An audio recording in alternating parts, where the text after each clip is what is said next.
నడుము, మెడ, శిరస్సు నిటారుగా పెట్టుకోండి.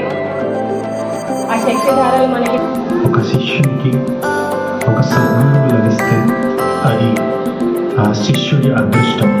శ్రీ యుగంధర్ గారి లాంటి శిష్యుడు ఏ గురువుకైనా లభిస్తే అది ఆ గురువు యొక్క అదృష్టం. సహస్రం అనగా అనంతము. ఏ సహస్రం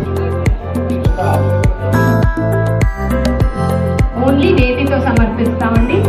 ఓం ప్రజా ఇదం ప్రజాపతయే ప్రచోదయాత్ స్వాహా.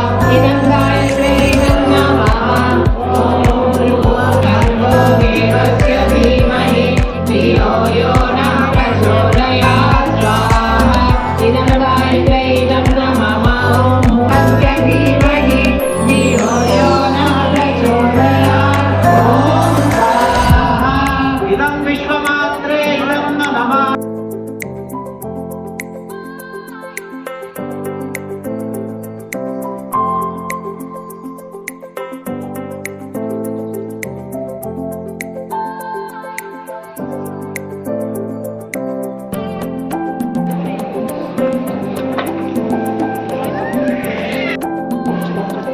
ఈ హారతి పళ్ళెం తయారు చేసుకోండి.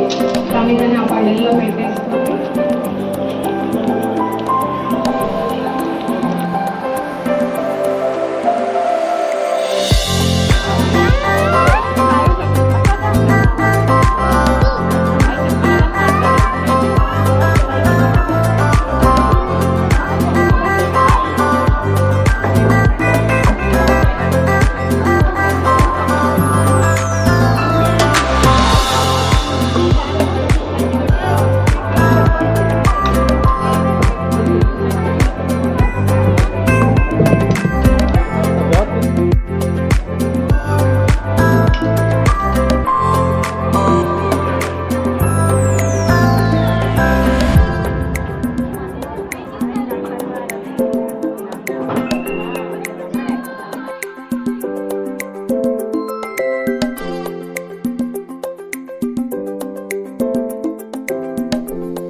ప్రశాంతమైన ఈ వాతావరణంలో ధ్యాన మందిరం నిర్మించబడి ఉంది. ఈ ధ్యాన మందిరంలో లోపల పోగానే సజీవ రూపంలో ఉన్నట్లుగా విగ్రహం ఉంది.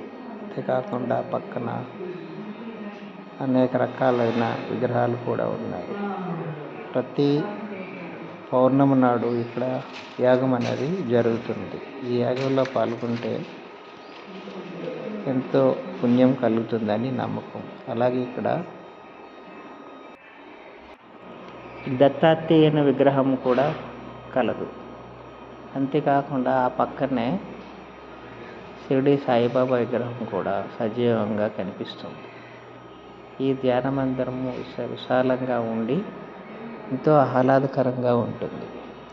అంతేగాక ఆ చుట్టుపక్కల కూడా ఎన్నో ప్రదేశాలు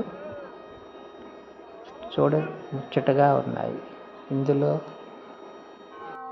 ఈ ప్రాంతంలో 3 అతిపెద్ద శిలలు ఉన్నాయి. వీటిని బలరాముడు, కృష్ణుడు, సుభద్రాదేవిగా పూజించి వాటికి 3 శిలలకు కూడా 3 తోరణాలు ప్రతిష్ఠించడం జరిగింది. ఇక్కడ నుంచి చూస్తే ఆ ప్రకృతి రమణీయతను ఆస్వాదించవచ్చు. ఎంతో చక్కనైన వాతావరణంలో ఏర్పడిన మౌంట్ శంబలాను దర్శించండి. పూర్తి సమాచారం కొరకు స్క్రీన్పై వస్తున్న నెంబర్కి డయల్ చేసి వివరాలు తెలుసుకొనవచ్చు.